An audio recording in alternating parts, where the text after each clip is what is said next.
Zaman sanki bir deli, her adımda ruhumun sınan bir ahengi var.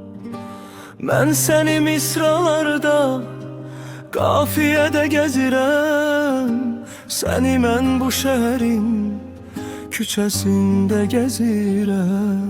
Mənim üçün sən artıq ən əzin bir mahnısan. Her dəfə dinledikçe canımı yandıranım.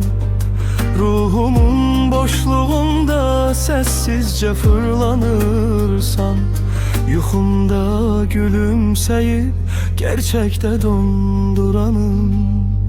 Notaların içinde gizlenipdir adın, benim en güzel derdim, en acı hatirem.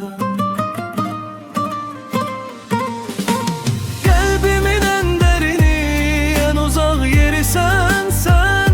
Bu sevda bitmeyecek, bir ömürlük son kadar. Sesini hatırlamak en ağır işkencedir. Senli günler hayalda, sanki bir bilmecedir.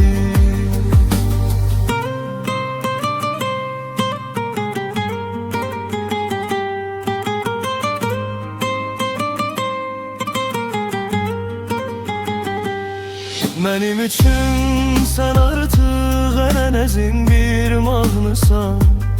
Her defa dinledikçe canımı yandıranım.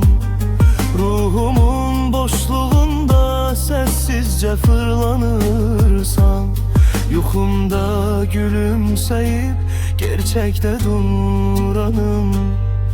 Notaların içinde gizlenipdir adın, benim en güzel derdim, hemece hatirem. Kalbimin en derini, en uzak yeri sensen. Bu sevda bitmeyecek, bir ömürlük son kadar. Sesini hatırlamak en ağır işkencedir. Senli günler hayalda, sanki bir bilmecedir. Gelmeyeceksen bilirəm, ama yine de dinle. Ben vidalaşa bilmirəm bu yarımcıq sevgiyle. Sen benim hiç vaxt bitmeyen əzin mahnımsan. Sen benim ruhumda kalan tek yangımsan.